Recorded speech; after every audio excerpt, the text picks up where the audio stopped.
Hello to all my queers and dears, and welcome back to my Adam Writes an Essay series.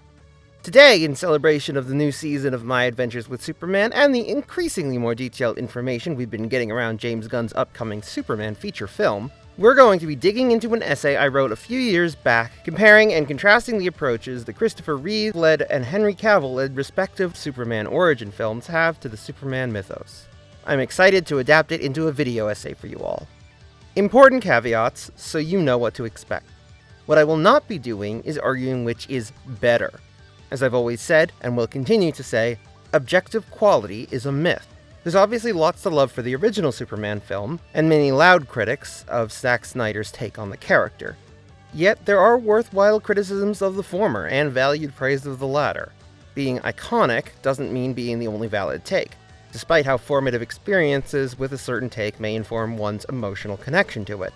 And being different, deconstructive, and subversive, while sometimes alienating, doesn't automatically mean a complete misunderstanding of the source material. Wonderful people like Channel Pup are huge fans of Snyder and his takes on the DC Comics mythos. I myself, despite not liking it tremendously, have grown to appreciate and respect how Snyder decided to explore these classic heroes from a psychologically and ideologically deconstructive lens, viewing them as mythical, almost godlike figures, as well as the raw ambition of his work. Not to mention worthwhile criticism of Superman 78 with its many non-consensual kisses and other kinds of quote-unquote intimacy, as well as it being where the Superman is Jesus allegories truly got their start. I recommend the 3-part Superman is in Jesus series from my fellow video essayist and friend Pillar of Garbage to get a great deep dive into the way Superman's Jewish roots and Jewish coding have been erased by Christianization. Just wanted to be clear up front that this analysis is not meant to validate any opinionated positions, but, as I said, to examine the different approaches Man of Steel and Superman 78 have to the Superman mythos respectively. This channel does not exist to validate anyone's anger, and it never will. Without further ado, let's dig in. Adam Myers and Adam Splitters Entertainment present Man of Steel v Superman, edited by RemnantBardock and Adam Myers.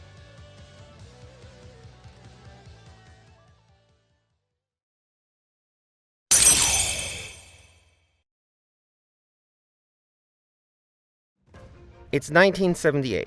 Superman the movie premieres, starring Christopher Reeve. Written by David and Leslie Newman, Mario Puzo, and Robert Benton. Directed by Richard Donner.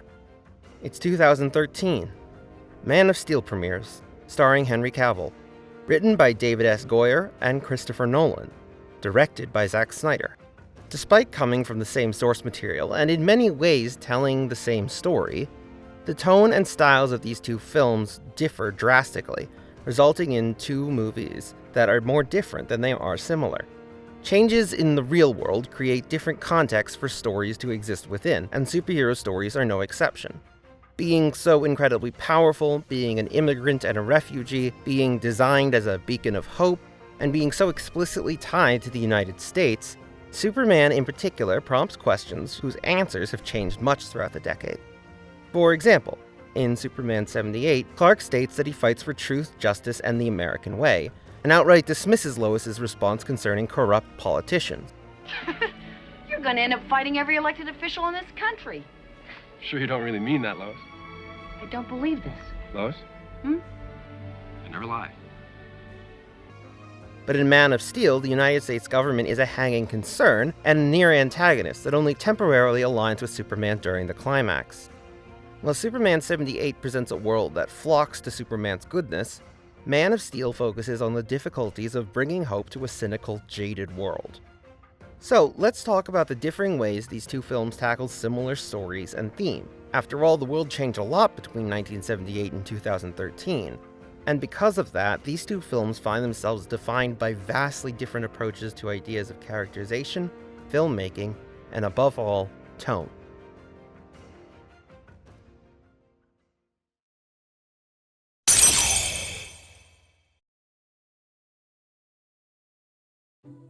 First, let's explore how the film's respective tones impact the approach to characters and interpersonal character dynamics. Starting with the lead character, Superman, as played by Christopher Reeve, has a large focus on the differences between Superman and Clark Kent, which is often played for comedy. Clark Kent is a performance. He is an awkward, wimpy loser, while Superman is arguably the real Clark and is confident, bold, and charming. By the end of the prologue, Clark knows who he is, where he came from, and is certain in his identity. He earns the trust of the public quickly and easily, and his reasons for keeping his powers hidden are barely mentioned, let alone explored. In contrast, Henry Cavill's Superman is weighed down by doubts and fears. He is inexperienced and torn between his desire to help and the reality of the fear humanity would treat him with once they knew about him. Somebody's going to get a photograph or figure out where you live. Well, and then I'll just disappear again. The only way you could disappear for good is to stop helping people altogether, and I sense that's not an option for you. The actors' performances are also highly contrasting to one another. Henry Cavill's Superman is much more stiff and unsmiling to represent his inner conflict. There's also little to no separation between his hero and civilian identities in writing or acting, as Clark has not yet really figured out who he is, let alone crafted a persona to cast suspicion off him. The first moment we see Superman using his powers to save people in Superman 78, his deeds are witnessed by a massive crowd and celebrated with cheers and applause. Clark in this new guise is confident, unafraid, and charming. His sincerity is never once in question. Even Lex Luthor, a character who often is defined by a cynical perspective on Superman and the belief that someone that powerful could not have any positive intentions because he cannot imagine having that power and not using it for selfish gain, seems to fully accept Superman's goodness and sincerity at face value in this film. In contrast, the first time the audience witnesses Clark save people in Man of Steel, he takes great care to stay anonymous, knowing how people would react if he was seen doing the things he can do. The world of Man of Steel is one awash with uncertainty, and Clark lives with the knowledge that humans naturally fear what they don't understand. And what could humankind understand less than someone like him? In the more cynical world crafted by Snyder, Goyer, and Nolan, scenes of a young Clark Kent play out far differently than similar scenes in Superman 78. In the latter, when Clark is struggling with holding himself back from using his abilities on a group of jerks, Jonathan tells him about how he can inspire people and that he was meant for something greater. While in Man of Steel, a similar conversation occurs, but here Jonathan's full of fear and concern. He doesn't trust the world to treat his son properly if they knew about him, so he controversially emphasizes the importance of Clark keeping his abilities secret above all else. There's more at stake here than just our lives, Clark, or the lives of those around us. When the world finds out what you can do, it's going to change everything. Our beliefs, our notions of what it means to be human, everything. Jonathan's fears are not irrational, at least not at this point in time. Full-grown adults wouldn't know how to handle becoming proof positive of life on other planets for the entire population of Earth, and that's even more true for a child, as Clark was in this scene. You're the answer, son. You're the answer to are we alone in the universe? I don't want to be. And I don't blame you, son. It'd be a huge burden for anyone to bear, but you're not just anyone, Clark, and I have to believe that you were sent here for a reason. Jonathan still believes Clark is meant for something great, just like in Superman 78, but he simultaneously wrestles with the knowledge that the very existence of a person like Clark on Earth will create tidal waves in human society that nobody will know how to navigate properly, and that Clark will bear the burden of first and foremost. I'm here. Clark, honey, it's Mom. Will you open the door? What's wrong with him anyway? He's such a freak. Why, baby? His parents won't even let him play with other kids. I know, what a weirdo. Sweetie. All these changes that you're going through, one day you're going to think of them as a blessing, and when that day comes, you're going to have to make a choice. A choice of whether to stand proud in front of the human race or not. Can I just keep pretending I'm your son? You are my son. The villains are equally defined by the two contrasting tones. Lex Luthor in Superman 78 has a supporting cast of Otis, an oaf Luthor constantly belittles to assert his own intelligence, and Miss Tessmacher, Slightly smarter and less subservient than Otis, but still exists in large part to create comedy through her dynamic with Lex, though she does get a moment of pathos when she helps Superman during the climax. The point is, though, that Lex, Otis, and Miss Taskmacher's efforts to send a massive chunk of American civilization into the ocean via hijacking military controls for the missile defense system, and thus create prime real estate, create danger, sure, but it's also goofy, even outright humorous at times. For most of the movie, checking in with Lex is more an opportunity for comedic relief than creating a sense of impending danger. Seemingly, when the missiles strike, the only damage Superman wasn't able to either prevent or fix was Lois's death, and even then he was capable of rewinding time itself to prevent that tragedy as well. On the other hand, General Zod in Man of Steel is intimidating and angry, with a competent second-in-command who is frankly just as intimidating. There's no humor to be found in Zod's plan to terraform Earth into a new Krypton, and unlike in Superman 78, there is no hope to avoid collateral damage. Man of Steel's climax directly evokes 9/11, emphasizing a relationship to that event the film had been engaging with primarily through tone, theme, and character up to that point. It is clear that Man of Steel is intent on making Superman's first major crisis in the public eye out to be an event with a similar impact to 9/11. That is, an event so intensely traumatic that it fundamentally changed the way people look at the world. Like with 9/11, there is a world before this event and a world after, a sentiment explored further in the follow-up to Man of Steel, Batman v Superman. Unlike Luthor and his cronies, Zod and his followers aren't depicted as a threat meant to be enjoyable to watch. They are cruel, cold, and above all, very, very violent, even explicitly stating at one point that they are superior to Clark due to their lack of a moral compass. You are weak, son of El. Unsure of yourself.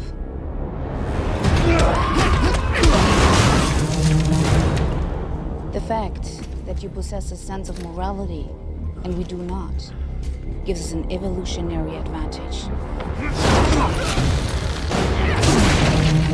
Despite some criticisms of the climax, Zod's focus was always going to be on harming civilians due to Clark's love of humanity. So Clark trying to take Zod away from Metropolis was always going to be a temporary solution, as Zod would continue going back to Metropolis with the intent to kill more humans. Lex and Co. are a threat, but they are one designed to be enjoyable. In contrast, Zod and his crew are designed to be, frankly, viscerally unpleasant to see at work. Finally, let's talk about Lois Lane. Lois, as portrayed by Margot Kidder, comes across as, frankly, a bit of a ditz in the original. Lois's famous interview with Superman takes place on her rooftop patio in Superman 78, while she wears a nightgown. It's less of an interview than it is an unofficial date, their conversation filled with flirting and innuendo. Lois practically melts, fumbles her words, and is generally in awe of Superman. She makes multiple passes at him, for example, asking him to use his X-ray vision to see her underwear, or asking whether all his bodily functions are normal. What color underwear am I wearing? And how big are you? How tall are you? About 6'4". 6 foot.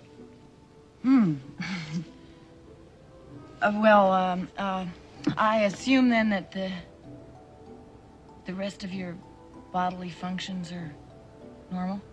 This is all made extremely uncomfortable and borderline non-consensual due to the secrets that Clark is keeping from her.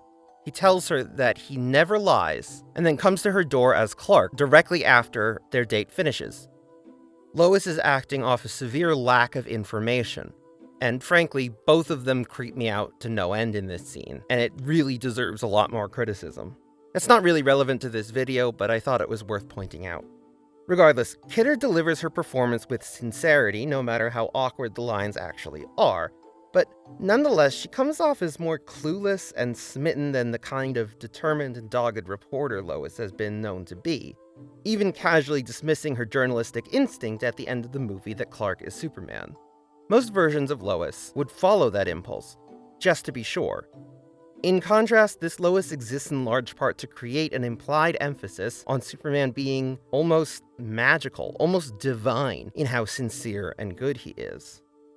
The ditzy persona was very much an intentional choice by director Richard Donner. In a retrospective he penned for The Hollywood Reporter in April 2016, he wrote, "When I met her in the casting office, she tripped coming in and I just fell in love with her. It was perfect, this clumsy behavior. When we were shooting, her makeup man comes to me and says, 'We have a little problem. Margot scratched her eye putting her contacts in.' And I said, 'Do it without your contacts.' That day she was wonderful, because she was wide-eyed with no depth perception. She walked into a desk, and she was the girl I wanted her to be. She said, 'But I can't see.' There was a law after that. Every morning, people had to come to me and make sure she didn't have her contacts in, and that she would act without her contacts. It just made her wonderful." In Man of Steel, Lois is portrayed by Amy Adams. Adams delivers her lines with not just confidence, but sass and intelligence. She really doesn't take any shit from anyone. She conveys an independent woman who can think outside the box and follows her instincts no matter what happens, and deals with the consequences as they come. Biggest example of this being her determination to track down the man who saved her in the Arctic, who of course we know to be Clark. She shows her journalistic and investigative prowess, as well as refusing to drop a story she believes is worth telling. Once she hears Clark's arguments, she's willing to reconsider publishing it, but ultimately she truly believes in the work that she does, and she does it whether or not people are comfortable with it, though she is willing to take a look at the wider picture when it's necessary.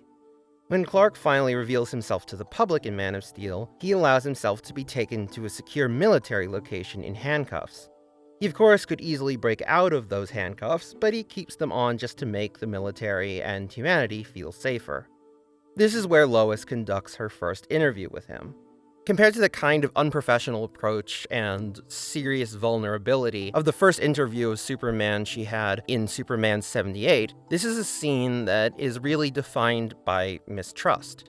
Not between Lois and Superman. Arguably, Lois is the one person Clark is willing to trust here, but he wants control over his own narrative.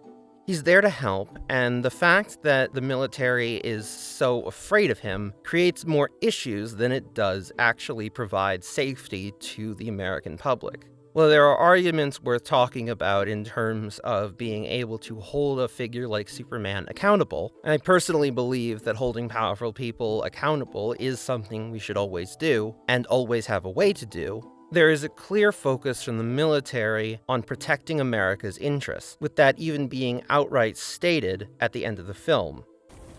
I know you're trying to find out where I hang my cape. You won't. Then I'll ask the obvious question. How do we know you won't one day act against America's interests? I grew up in Kansas, General. About as American as it gets. Look, I'm here to help. But it has to be on my own terms. Clark desires to help people, and whether or not that aligns with America's political interests is not always going to be the first concern on his mind. In fact, it arguably will be the last.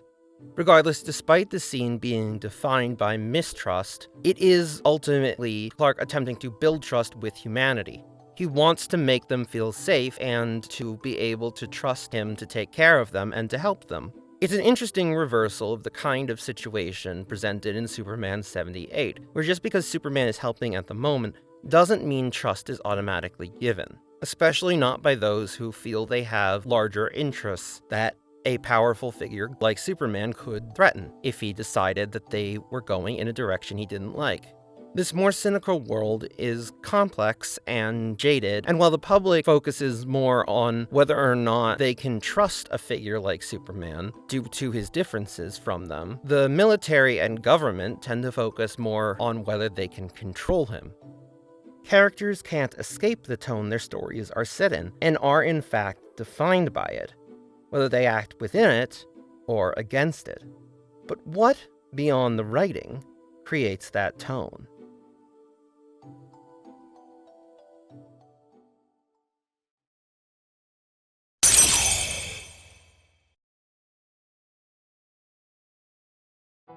Thanks to the technological advances made between Superman 78 and Man of Steel, the latter was able to create more high-stakes action set pieces that make the world feel harsher, as well as make the audience feel closer to the action and danger.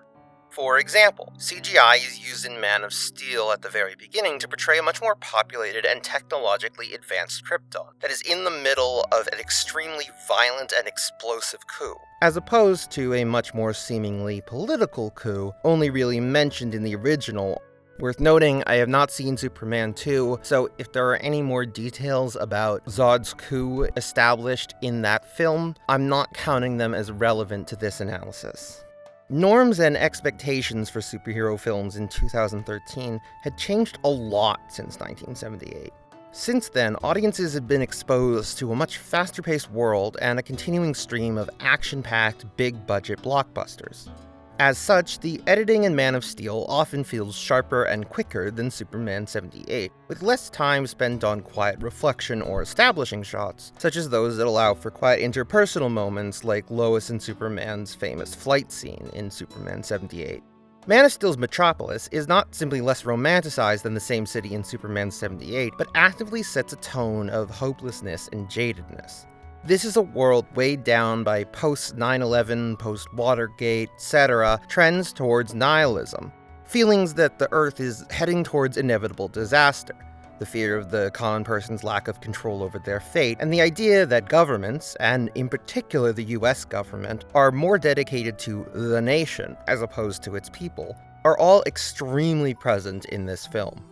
Here, the hope that Superman tries to bring feels harder to accept for the people of Earth. This is reflected in the close-ups of conflicted, scared, and angry faces and the claustrophobic set design that I mentioned earlier. When Superman's signature symbol gets drawn attention to, it is not just the L family crest, but the Kryptonian symbol for hope. I was corrected that that is not a development created for this film, but it is worth pointing out in relevance to the themes we're talking about that that meaning is explicitly drawn attention to. The films also have drastically different approaches to visual spectacle. Consider, for example, the contrast between the aforementioned flight scene with Lois in Superman 78 to Man of Steel's ambitious depiction of Clark's first flight. The flight with Lois is quiet and reflective and, again, magical in its tone. Whereas in Man of Steel, there is an awe simply at Superman's power itself. Specifically, there is an almost destructive tone to how Superman breaks free from gravity. The environment reacts to his flight in a way that indicates Superman as a disruptive force on the natural existence of Earth. Zack Snyder often used color palettes full of darker grays or sunset colors, simulating an environment that could feel as if a cloud was covering the sun even in the brightest moments. This created a much more dire and depressing landscape that reminds the audience of how the world has turned on hope and joy. Even during the few quiet moments of Man of Steel, the darker images and colors give a constant feeling of dread, letting us know even the peace that is present is incredibly fragile. Even in the darkest moments of Superman 78, every scene was popping with bright colors, which could make us feel like everything will sort of be okay in the end. It's worth noting that Snyder was actually asked to direct Man of Steel after Christopher Nolan and David S. Goyer had written the script. So Man of Steel is not as pure a Snyder vision as has become the popular narrative. But regardless, his contributions as director were vital to setting the tone of the film, thanks to everything we talked about above. And he did have a larger direction he wanted to go with his DC universe that relied on exploring the DC mythos through deconstruction and reconstruction on an alternating basis where he would have been the primary artistic voice. Though filmmaking being an inherently collaborative medium, never the only one. That concept kind of goes across the entirety of my DC run, in the sense that it was an exercise in construction and deconstruction and construction. We were going to take the entire thing apart in BVS and then put the thing back together in Justice League, and then take it apart again and then put it back together again. That was kind of the way we saw the whole thing going. Richard Donner, on the other hand, was arguably the primary creative voice behind Superman 78 in its entirety, in spite of many conflicts with the producers. Just as one example, the producers called Donner up having lost their previous director, and the script he was presented with was nearly 500 pages that Donner hated the majority of. He threatened to walk if he couldn't rewrite it, and the producers acquiesced, presumably because they had so much money invested already and didn't want to delay the production even more to find yet another director. Donner then brought on his own personal friend as the scriptwriter, ensuring that he had primary creative control over the script.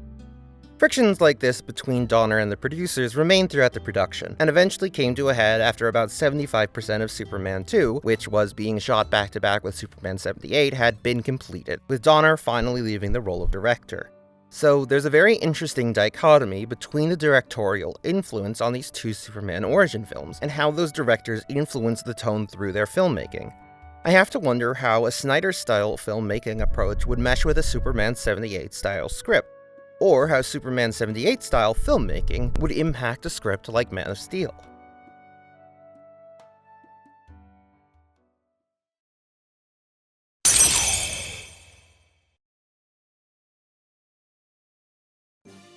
Ultimately, the reality is this. The world has changed, and the shift in tone between Superman 78 and Man of Steel reflected the shift in the life experiences of creators and audiences alike. Despite much nostalgic love expressed for it, if Superman 78 were released in 2013, I doubt it would have been accepted by audiences. Yet audiences weren't ready to accept that. Whether or not one enjoys the interpretation, there are some more nuanced and interesting areas of Snyder's take worth discussing. Sadly, many audience members still aren't, and I'm sure I'll get a lot of Snyder sucks comments that don't care for the readings I've drawn from his work here. Notably, even Superman stories more widely loved than Man of Steel, like the CW Superman and Lois or My Adventures with Superman, simply do not align with the world Superman 78 took place in or its tone. The world is not simple, has never been simple, and will never be simple, and that's become an increasingly unignorable fact over the decades. Man of Steel and Superman 78 are both Superman's origin story, but to judge a 2013 Superman story on how well it lives up to Superman 78 is a fundamentally flawed approach. Not only were they going for different things, they were made in fundamentally different worlds. However, as I hope you can see by comparing their respective approaches to the source material without any judgment on their quality, we have been able to uncover some fascinating insights into the evolving depictions of hope. Superman 78 attempts to be a hopeful story through its simplicity and sincerity, but in the modern day, that simplicity comes across as less hopeful than simply escapist or even naive. We know today that the kind of paranoia and fear and the hostility that comes from that is present in Man of Steel was always present in America in some form or another, even if it came into focus in a rather unprecedented way in a post-9/11 world. Superman 78's reluctance to acknowledge the political landscape it exists within forces the simplicity on the world that never really existed, which makes the film feel nostalgic and magical, but not necessarily hopeful. But on the other hand, can a world in tone too cynical undermine an attempt at a hopeful message? Many people certainly found that the case with Man of Steel, though many others found Matt Reeves' The Batman able to deliver a hopeful message in a similarly grim world. So it's hard to know for sure where the point of no return is for when a story will feel too dark and dour for a hopeful message to get through. I do personally believe that a hopeful narrative is weaker if it can't reckon with the things that make hope hard to hold onto. So I don't find Superman 78 in particular a hopeful narrative, but I'm not sure how well the hopeful narrative in Man of Steel is conveyed either. Every film, every story exists in conversation with the environment in which it was created. The political and cultural realities that inform the storyteller's lived experiences can't help but in turn inform the text they create in some way. And in that vein, I think that in our increasingly complex and scary political climate, and when so much art feels so corporate and made by committee, we should talk more about what it means to provide hope through art. Superman acts as a great anchor for these conversations, so I hope this essay got you all thinking a little bit.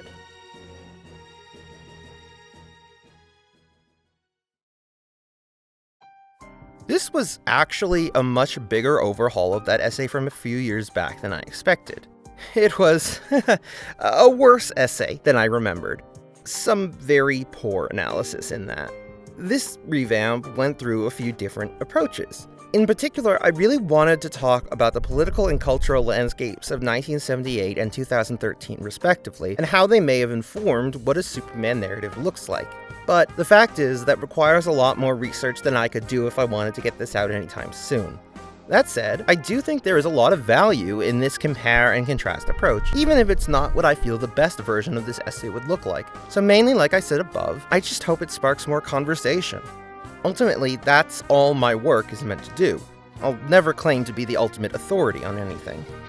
Huge thanks to my friend and editor Bardock. As always, I could never do this without you. Thanks to everyone in my incredible Discord community, Adam Plays a Host, who have all supported me as I wrote this and helped me fine-tune it. Link to that in the description, along with my other socials and Bardock's, as well as other relevant links like my Patreon and the GoFundMe for my audio drama. If you enjoyed or found this video useful, you can check out my other essays via the links at the end of the video or the playlist in the comments, or if you have the financial capacity, you can join my Patreon at $1 a month or $3 a month. You'll get shoutouts at the end of my videos, access to older works of mine no longer listed on my channel, voting on polls and making suggestions for upcoming essays, and access to the patron role in my Discord community, which allows you to engage with and even potentially contribute to all my current works in progress, including my video essays, my Twitch streams, my upcoming audio drama, and my work at the DC Creators Network. I've got essays in the works on Abigail Thorne's The Prince, redemption arcs, so-called perfect stories acting as the bar for other stories to reach, Life is Strange, and more. So, if you want to see any of those, or any reactions, panels, commentaries, and interviews I'm working on, make sure to subscribe to catch them when they come out.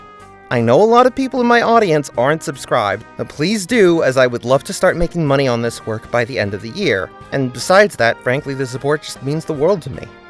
Other than that, leave a like if you liked the video, dislike it if you didn't, give your thoughts in the comments, give me feedback, or hell, just comment some gibberish for the algorithm, and I'll see you all soon.